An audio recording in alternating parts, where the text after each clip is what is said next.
Hi everyone, I hope you're all doing well. And today we are back with Ernst with our part 2 video on Saturn Moon Conjunction and discussing a little bit of your questions that you guys had asked on the comment section. So we're gonna welcome Ernst. Hi there, thanks for having me come now. Thank you. Thank you for joining us today. So you surprised me after we got done with the last video. I really don't know you well. I've never seen your chart because after we talked last week, you said, oh, I have a Saturn Moon conjunction. I was like, oh, good to know. Now that I know, I wanted to ask you about your experiences with growing up, living your whole life with the Saturn Moon conjunction. So yes, my life has all been influenced heavily by Saturn. And I think I got into Saturn Dasha when I was 6.5. Okay. So Saturn Moon Conjunction, I mean, I didn't know that then, but I was whole my life, I was separated with my father. Mm-hmm. He was in North America, and I was with my parents, like with my mom back home. And then when we came here with my brothers, my mom was back home. So I was separated with my mom until I was 18. Wow. Yes. So at a very early age, when I was 13, I had to take responsibility of my brothers, younger brothers. So the rule third house in my chart, that's Saturn, right? Okay. And fourth house, my mother, and ninth house is Moon, by my father. So whole family conjunct Saturn Moon. So there was a lot of responsibility growing up, taking care of my brother, being a mother to them at that age. And I feel there was a lot of suffering emotionally for me. And I would look for, because I was in this isolation, so I didn't make a lot of friends. I wouldn't connect with a lot of people because I had so much responsibility to take care of my own family and being the mother of the famto at that age. I never really saw a teenage or, growing up that a child had to be a child, because there were so many responsibilities. And, but I would always look for answers because there was a lot of emotional pain. So I turned into, we go to different astrologers, here in Vancouver and try to find out, but I never got really my answers until until I went into a Mercury Dash and I met different astrologers who really talk about self-help and where I started to really dig into where the suffering's coming from. And then I realized that I have this combination. So the first level for healing for me was to have that awareness that the reason, because I would always rebel, why do I have to take all this responsibility? It was just feeling of being stuck. So I feel that my life just started to get really, really better after I met my spiritual teacher, Amma. Right after meeting her, I think I really, really released a lot. And there was also a lot of I could feel free. And maybe that was also Saturn, by 36, it matured. So it loosened the grip a little bit. But before that, I could just feel so much pain and so much emotional stuff was there for me. And I guess it's different for different people because mine is in the air sign. So there is a lot of emotions coming up. So just doing a lot of meditation and mindfulness because I couldn't feel my emotions. I didn't know what I'm feeling. Yeah, exactly. So there was a lot of that confusion that's coming up. What do I really feel? And just taking a lot of responsibilities and being a caregiver to everyone. And also not putting my needs first, but making sure that everybody is taken care of. So there was a lot of pain, but I was not aware of it while I was doing what I was doing, but there was a lot of frustration. But then I feel that really helped me was really connecting down, working with a counselor, working with an astrologer, and then also just really deeply connecting with my feelings and journaling them. Journaling them and really trying to honor them, So that has really helped me. But if I really go back, before 2008, that whole 19 years of Saturn. Plus, when I went into Mercury, I was in my Saturn return. So another 8 years, right? So, Yes. but I do feel that like I can feel, but I have a lot of clients because I'm a nutritionist and I have a health food store here. So I have a lot of people coming into me, and I feel that they feel in my presence, they can really speak up in their emotions, they're processing a lot. So I feel that I can really feel other person's pain. I'm really sympathetic towards them. And it's also given me so much strength because I've been through so much. It's given me so much strength that now life feels, oh, it's easy, but at the same time, it also feels like it's too good to be true. How long is it going to last? How long the happiness and joy is going to last for me? So there's this constant fear. But I'm always working with someone, knowing that this is there and these are my fears and how I'm going to like conquer them and how I'm going to work through them. But it says really being mindful about this yoga, you know. And it was quite painful. It's sometimes really hard for me to even speak about it because this brings a lot of emotions up for me. Yeah. And that's like you mentioned, one of the things about that Saturn moon is it doesn't really give the person the luxury to even begin to feel things because it is really survival mode. Yes. And then of course you were born in your Sati as well. Yes. Yes. Yeah. And also there's a feeling of like numbness, right? Like there's so much numbness, like you don't know, like what do you feel? Yeah, Because definitely. it's so cut off, and anyone like because I was so closed, so anyone who would come to me and try to be friends with me, I was just push them away because I was always protecting myself. Yeah. You know, and my mother is also been a very someone who will always protect me and instill fear in my mind, telling me, oh, like she's so protective and she's so dependent on me emotionally. So I didn't feel like I had a mother to go to because my mother would come to me. Sure. You know, and so it's just a lot of lessons, and I guess it's all karmic. I must have done something in the past life. Yeah, I don't think it's so linear that it's always about doing something. I think really at the end of it is we go through experiences and then we develop a relationship with ourselves. Yeah. And then we are born into circumstances with our parents that have an equal relationship. So at some lifetime, you would have created a relationship with yourself and you felt undeserving of being cared for. So you're born into a family that continues that relationship theme until you decide that, wait a minute, I want to give myself care from other people. And then you start changing the relationship with yourself and get the lack that you experience comes. So I don't think it means we murdered our mother in our last life and then, that's so linear like that. It's really, it all comes down to the relationship we had with ourselves. And a Saturn Moon conjunction person had a really, really rough relationship with themselves.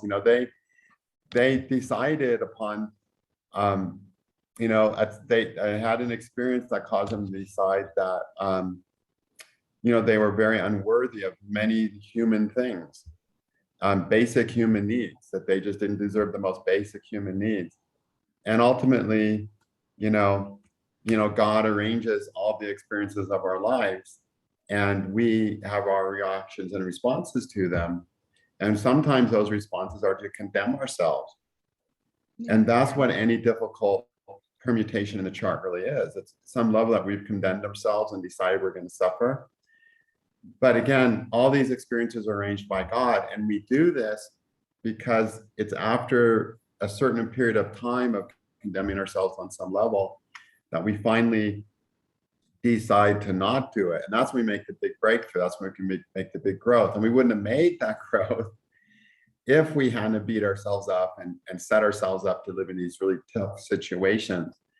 So it's just part of the process of the grinder that the earthly realm is to grow us up, Yeah, and it does really affect your self-esteem. Oh yeah. Huge, like no matter how capable you are, you can do so much, but it's like the belief in yourself and to really self-counseling too. Or taking a guidance to come out of that. So it really damages the self-esteem, and also, I mean, does keep you detached, but spirituality, I think it is a spiritual yoga. So spirituality and having a discipline to even, meditate, to do yoga, to journal, to really like work with your emotions and being around positive people. I think that's really, really important with this combination. Do you by chance have Mars aspecting your Saturn moon, your moon? No. Would Mars, or sorry, would the moon by chance be in the Drakana of Mars? No. No, because there's the yoga that, if Saturn and Moon, if Saturn and Mars both influence the moon, it's a sannyasi yoga actually. And so spirituality, or if one influences and it's in the Drakana of the other. Yeah, well, I had K2 Jupiter in the first house. Okay. And then I got Pluto there with my moon and Saturn. So mother can, so with Pluto, mother can be overbearing. Sure. Because it's a lot, right? Like she's intense. So especially in my mom's energy, I'm like, it's very intense. But then at the same time, it took me some time. I've been doing a lot of healing work in last 9 years, and I've been doing a lot of body work, right? So I have been releasing a lot, and I try to do that self-care part a lot for myself. And I feel that I do have a lot of compassion for my mother, because I feel that she had the life she's had, right? So there's used to be a lot of irritability and anger towards her, but now I've kind of heal that connection. I think that's really important, and because it does show up in your body, it does show up in your body. And that's really the most important thing, because until we can forgive our parents, we haven't released the bad relationship with ourselves, and so we're still going to be stuck. And so when we can forgive our parents, that's a really big sign that we've really mastered that thing. Yes, and then also understanding and accepting that accepting and taking responsibility of what is, and just releasing what was, and also forgiving, and at the same time being compassionate of like, they didn't do what they did on purpose.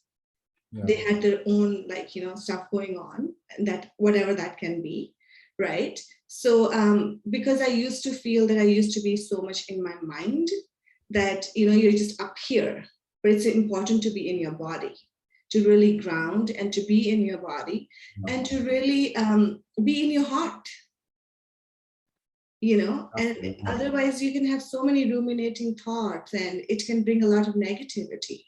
Yeah, they always lead to negativity, and none of them are necessarily true. Yeah. So being in heart, releasing, forgiving, and just really being in the present moment, and doing whatever you need to do, whatever tools there are, like flower essences for me help me a lot, like Bach flower remedies.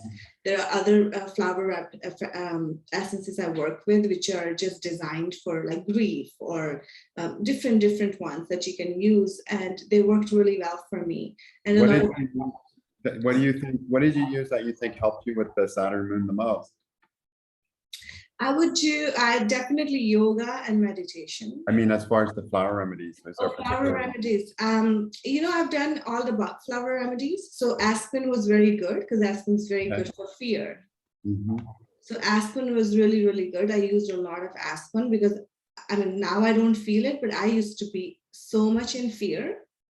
Wow. Even if I'm like walking, I felt someone's walking behind me. It was so much fear. Like I was just fearful all the time. And just really educating myself and really learning, and self-help stuff, and also astrology, learning about it, and then working through it. You know what I mean? The first step is the awareness, and then making an action to work it. Then I realized it's just in my mind. So a lot of like flower essences, like Bach flower remedies, and then also there's other ones that I work with. I take them regularly. So there are different ones. There's a grief relief, and there's grace, different ones. And there's magenta is a really good one, self-healing. And if you take it a few times, and it works really well on an energetic basis. And then journaling and working with full moon, because my Atma Karka is moon too. Okay. So working with full moon, so new moon, setting an intention, full moon releasing. So a lot of this work really helped me to really connect with myself. Yeah. Well, the great thing about having Saturn with the Atma Karka, it makes a person, work hard and move forward in life. Yes. Yeah. So I'm also a workaholic, because that's what I love doing. Saturn with the Atma Karka, people always work the hardest and get a lot done. It's actually a good thing, good yoga to have the Atma Karka with Saturn. Yeah. So I mean, spending time alone, right, in nature. Nature is very healing. So spending time alone in nature, listening to soothing music, but also really important, what kind of people you have around you. Are they like, it's hard to understand. Like if you look at someone's chart, you can see that, right? But if you just meet someone and they may not connect with you, and they may not understand what you're going through, or be sensitive around your feelings, So I think being really important who you allow in your life, right? Are they positive, nurturing people, or they're just negative, because that's just going to add to your negativity. Yeah. So yeah. Thank you for hearing. How many degrees are between your Saturn and Moon? So 28 and 14 degrees, my Saturn. Okay, so there's 14 degrees between the two. So around the age of 14, did any Saturn Moon stuff happen? That's when I had to take responsibility of my brothers and separate with my mother.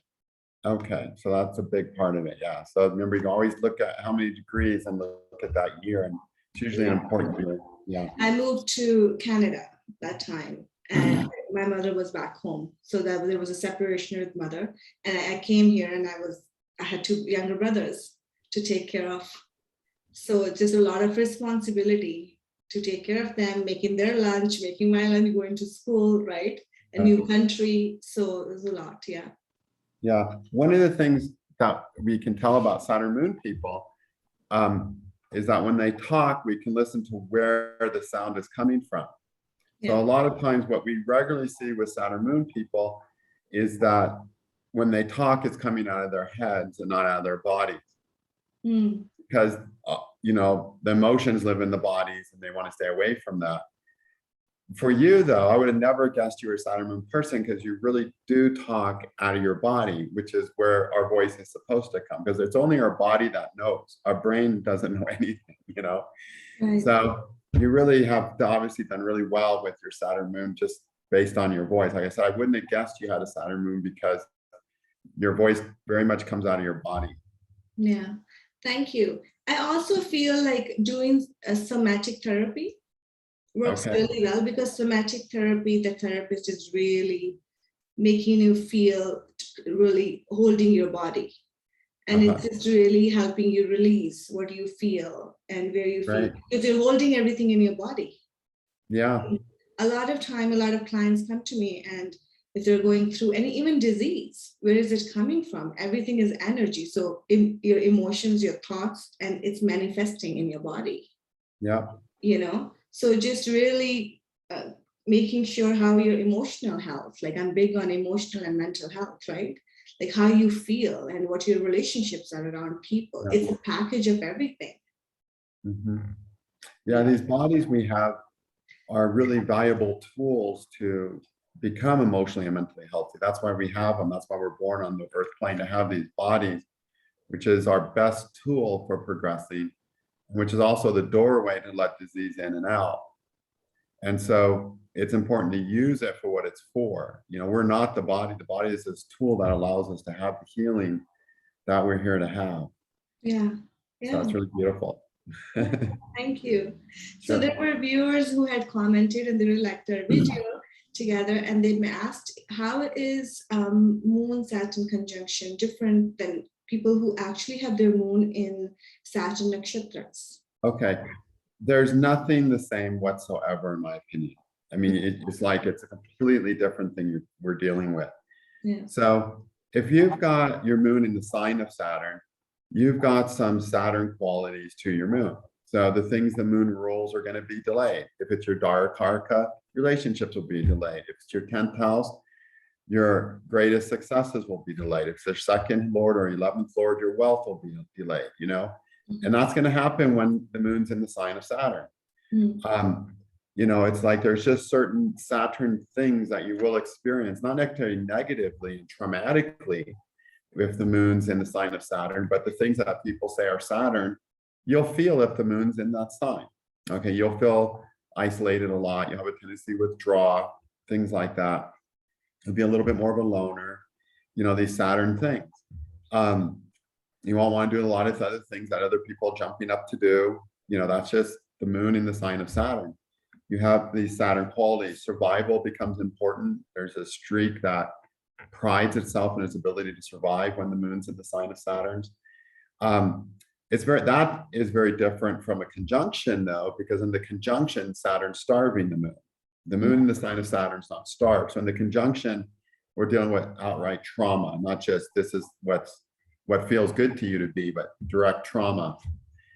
And the nakshatra is completely different itself because the planets don't really endow the nakshatras with the quality.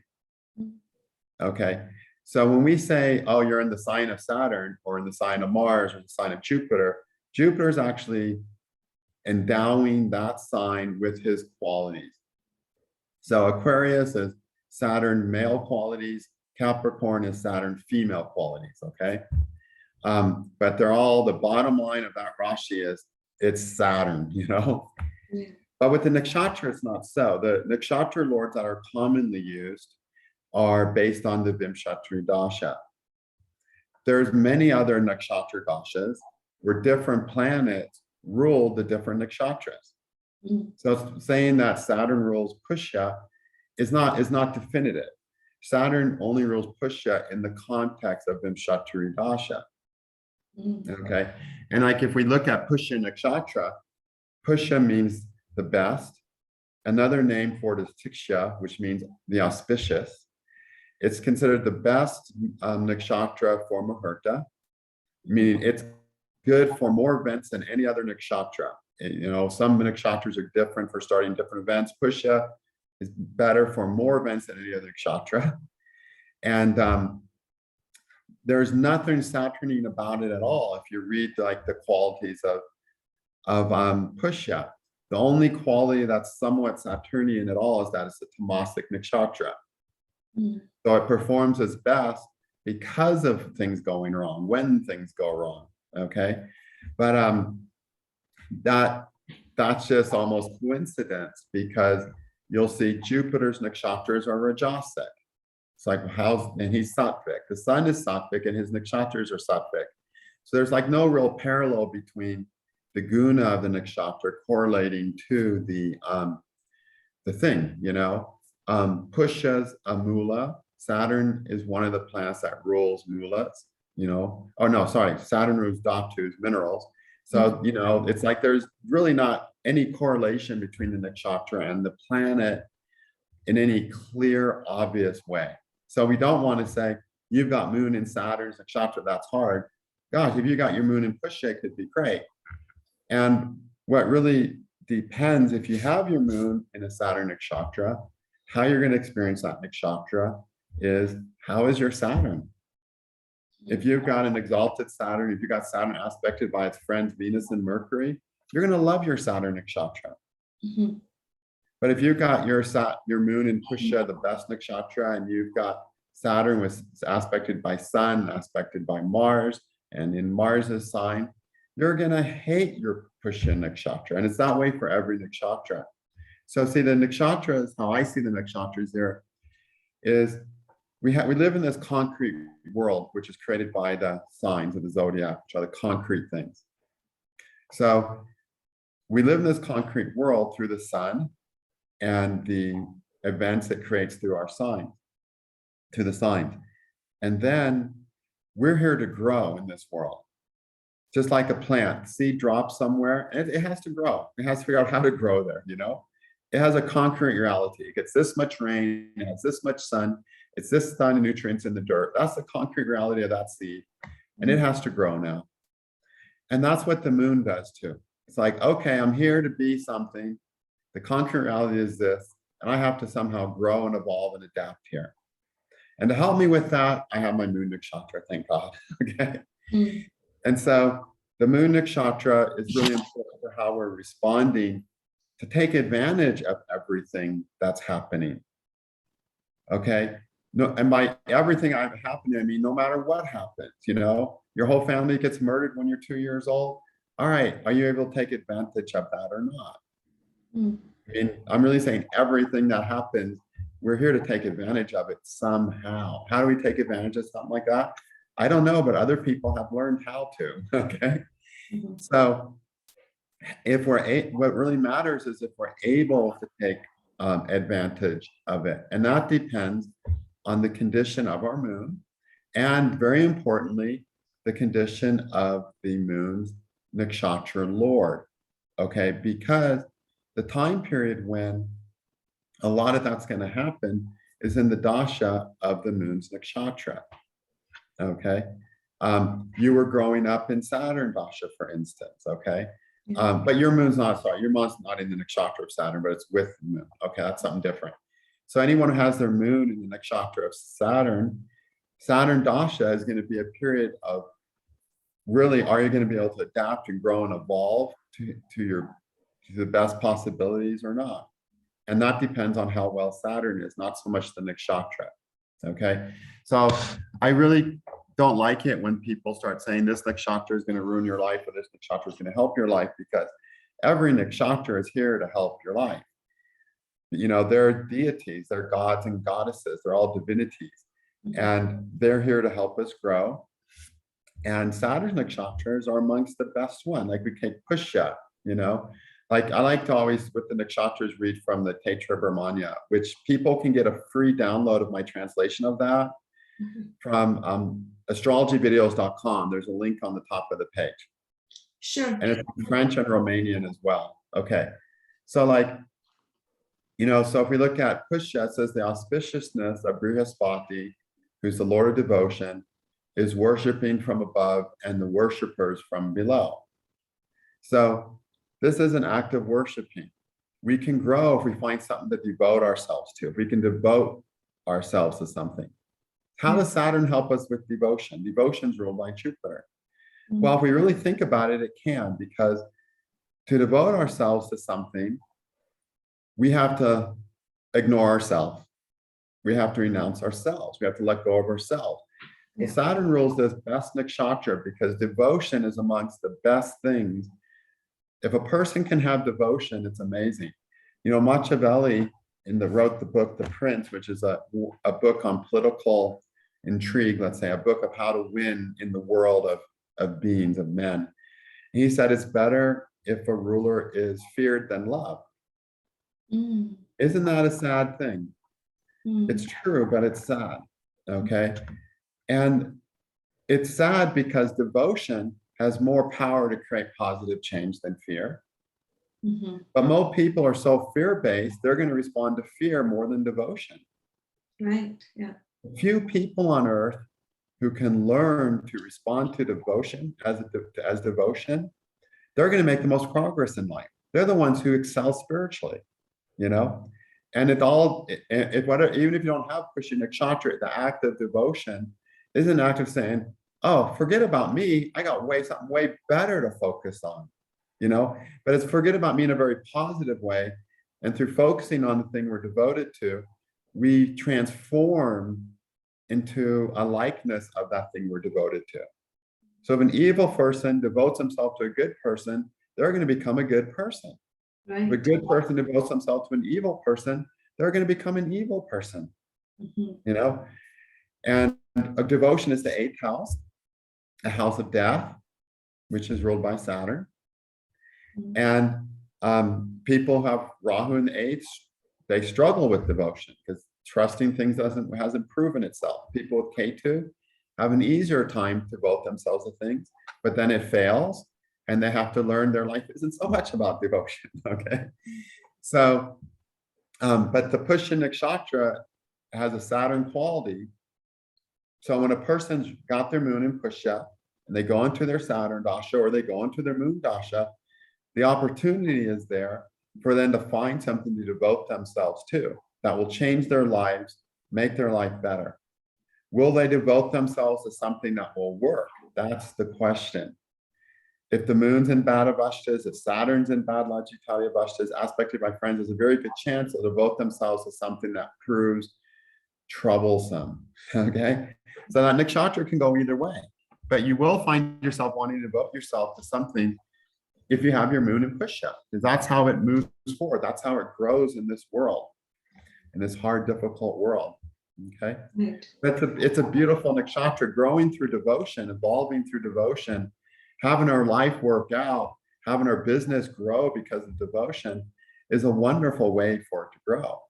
Compared to Mula, oh, I'm going to blow this up and now my life's finally going to work. Sometimes you have to blow things up to grow, and that's Mula for you. It's not bad, it's not good, but it's not as fun. Our little soft little selves don't like it as much.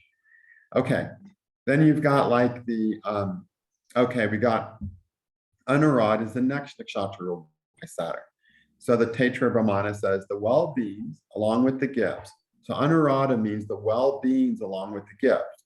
So the idea of Anurada is somebody gives you a gift. Okay, so I want that girl over there, I want to have sex with her. So I'm going to buy her these earrings. And as soon as I have sex with her, I'm going to forget about her. There's no well-being in that gift. You know what I mean? There's no well-being. Anurada is well-being with the gifts, where the gift is actually the wish for the person's well-being. That's when we give something to someone because this is what's going to help you. And that's why it's ruled by Mitra, the friend. Okay, this is the gifts of the true friend of Mitra, who gives us what's really going to help our well-being, not giving us something because they want something back. Okay, well, that's a Saturn quality too, isn't it? To give a gift because of someone's well-being rather than to want something back. So there's again a self-abnegation to this Anurad nakshatra. Okay. And to read the whole sutra, it says the well-beings along with the gifts of Aditya Mitra, and Mitra means the friend, is ascending towards from above and ascended to from below. So this idea of rising up, that we can rise, we can improve, we can get better, we can grow. How? By giving to those things that support their well-being, by receiving things from people that support our well-being, and saying no to the other things. Mm-hmm. So that's the nature of a person, how they're going to grow if they have their moon in the Anurad nakshatra. And yes, that will require some self-abnegation at times. I'm actually going to give this to it because I really wish them to do well. And I'm going to receive this, even though maybe it doesn't feel that good, but I know it's good for me. Because that happens too. But it's a beautiful way to grow, isn't it? By giving what's good for people and receiving from others what's good for us.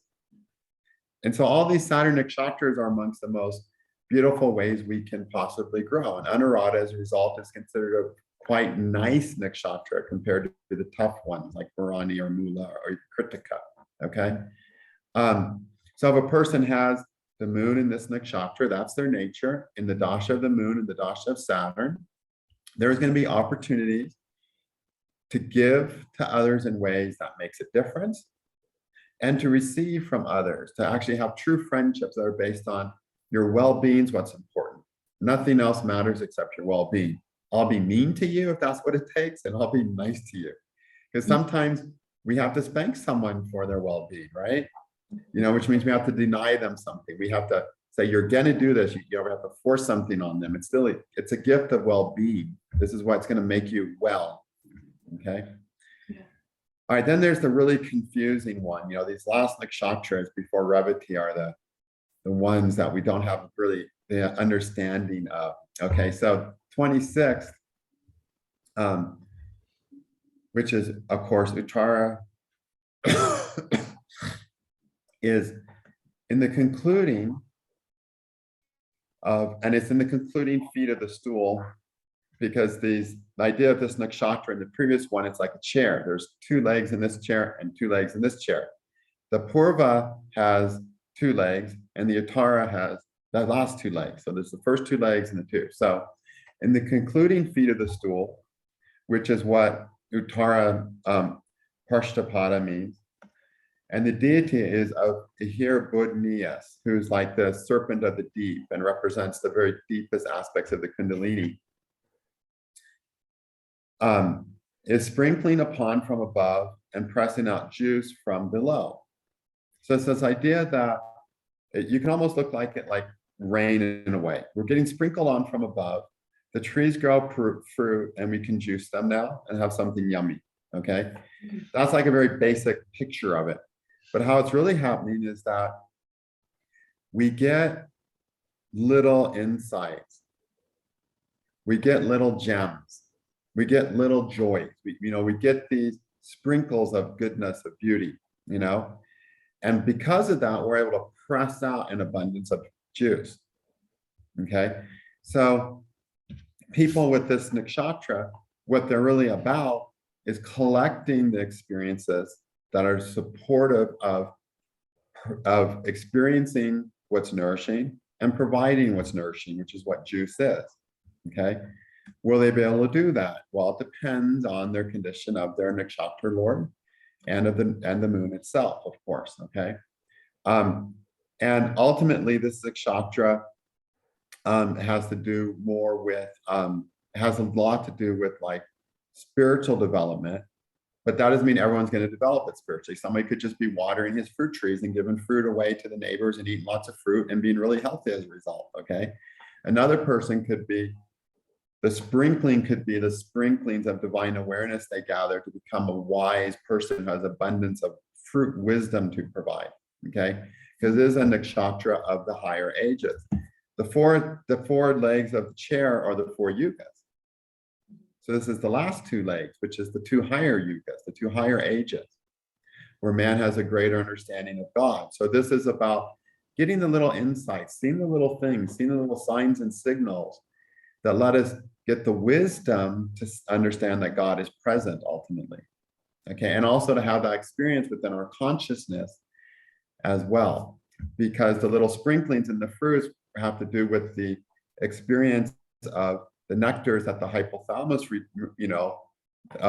nectars of the hypothalamus that are secreted during really deep stages of meditation as well. So it's a very esoteric nakshatra, but all nakshatras are, but they're also happening on a very basic level. Mm-hmm. So this nakshatra is the person who gets little things, collects little things, and builds into a big, beautiful picture. Mm-hmm. So if you have this nakshatra, and to release an amazing potential, because the serpent of the deep is all the potential within us. How is that released? By a little here and a little here, a little sprinkle of this, a little sprinkle of that. It's like a recipe, okay, like cooking an awesome meal and releasing all the potential of all those flavors. This is one of the last nakshatras in the circle. Okay, the final nakshatra is Bharani, which is death. Okay, and the first is Kritika, which is the beginning of the life force entering creation, entering the body. Okay, so right before death, one of the things that happens is spiritual development, and we make the most of our lives. But how this happens is all these little doshas of flavors. So when you make the soup, and to release all this potential. So our whole life is a sprinkle of this, a sprinkle of love, a sprinkle of hate, a sprinkle of bullying, a sprinkle of good food, a sprinkle of bad experiences, a sprinkle of good. It's like this spice. So you put some spice that when you eat it, like asafoetida, try to eat asafoetida, right? It's like, yeah. Or try to eat just chili, take a bite off a good chili. It's like, I mean, who wants to eat that just like that? Right. And even sugar is like, oh my God, that's too sweet. But you put those all together in the soup with the sugar and everything or whatever. Mm-hmm. And it's like, wow, you release all that potential. And this is really a nakshatra of what life is ultimately all about. We're getting all this stuff so that we can release our potential. So people who have the moon in this nakshatra on the verge of learning how to take all this stuff up, and as a result, living the potential to provide as much nourishment to themselves, as much nourishment to others. And of course, the next nakshatra after this is the wealthy, the people of abundance. So this is the process of becoming abundant, you can say, okay? The step before abundance. And if you've got your moon in this nakshatra and you're running the dasha of Saturn or the moon, then yeah, it's a time of advancing towards what's nourishing, healthy, joyful in life that we want. When we really think about it, you know, the juice in Hindu mythology, the juice, the nectar, whatever you want to call it, is such a big part. And we're trying to get the juice. We want the juice out of the food, out of the fruits, which are the healthiest food. We want the juice of the hypothalamus from our meditations, you know. We want, you know, we even use this word juicy when someone's attractive now, you know. You know, we want that yummy nourishment, that nourishing yumminess, you know, like it's not just nourishment, but joy when we have it. Like, you know, like kids with candy, there's just joy, no nourishment, but you know, that joy that comes with the sweetness of life, the sweet things of life. This is what that nakshatra is capable of having, experiencing, and it does it because of all the little things that come in to the being and get worked in a way to release this potential of joy, ultimately. So it's really the end of the process of life. Everything is happening, this big soup of miserable experiences, of beautiful experiences. You know, like you had this experience with Amma where, you know, your emotions came up and you cried for how many years? And after so many years of Saturn Moon not letting you cry, right? That's a beautiful experience, you know? To have that is a beautiful experience. Wouldn't have had it without the other experiences. So it's all the mix. Yes. So let's understand that's the mix of life. Every part of it is a crucial part of the recipe of this nakshatra. And so this is the opportunity to really get the juice out of life, to really, you know, the juice of life is, wow, this is the beauty of life. This is the joy of life. This is the excitement of life. This is what this nakshatra is for. But will a person, it doesn't sound like Saturn at all, you know? Right. However, when I show people Saturn through the telescope, like we'll look at, like a couple of years ago, we're really lucky. We had Venus, Mars, Saturn, and Jupiter all up at the same time. So it's really rare you get to see 4 planets at once. Yeah. And of course, so we start at Venus. Oh, that's sort of cool. It looks like the moon even has a crescent. Yeah, Venus does that. Wow, Mars is kind of cool, but can't see that much. It's so far away. Just some gray patches. Then you take the Jupiter, it's like, oh, wow, is that the eye? You know, and they're amazed. Then you go to Saturn, they're like, oh, that's amazing. You know, it's like everybody is like, whoa, Saturn. Oh, whoa, Saturn. Everyone has the most joy looking at Saturn. And so there's this joyfulness that is that is part of Saturn. The names of the planets, the qualities of the planets have to do with how they look too. Yeah. You know, Mars is the red coal in the sky, and he is hot, and he burns, and he's acrid, just like he looks in the sky. Saturn is the most beautiful planet for a reason. And you see those subtleties come out in our Saturnine response to life through the nakshatra. Because these are Saturnine responses to life. Okay, I'm getting sprinkled with all kinds of spices, but I'm going to make them something yummy out of it. Yeah. That's this nakshatra. I'm going to let this experience unleash my potential. Yeah. Even in meditation, my back hurts. I'm getting a headache. My eyes want to go to sleep and I won't let them. My butt hurts. I mean, none of this is fun. But I'm doing it because I want my potential to be released. Yeah, and that's what this nakshatra is for. Everything we do is so minute compared to the release of that potential. That's why this world is a world of what it is. You know, we're thinking, oh, why does God make us suffer? God's laughing, going, because when your potential is released, it's so huge. All the stuff you call suffering is going to be nothing but something to laugh at when your potential is released. And you're so clammed down, I have to beat on you this hard to get your potential out. And you're not even going to remember me doing it when you have the joy of the nectar. And that's what this nakshatra is really all about. Unfortunately, it's the more esoteric, the more powerful nakshatra, oftentimes the harder it is for a person to realize it, because the world doesn't teach us these things are possible. Yeah, that's so true. I 100% agree with the potential. Yeah. Too, because I know someone who probably never felt Saturn in their life as much, and they are going through Rahu with Antardasha of Saturn from last few years, and they are under a lot of pressure, but they're also building something huge for themselves. So they're working towards that, and the pressure is coming because of that. And the person's like, oh my God, I never knew this was the reality of life. Perfect. So sometimes when you know the reality of life very young, and you just go there, it doesn't feel it, right? Like it's nothing to be fearful of Saturn. Like if you are disciplined, structured, if you're learning the lessons, it just really shows you the reality and brings you in touch with that. And that is also beautiful. I think it's just your perspective. Definitely. You know, so it's really, well, thank you so much, Ernst. Thank you. You're welcome. That was fun. Yeah, I hope you guys all enjoyed the video today. If there's any questions, please leave us a comment below. Thank you.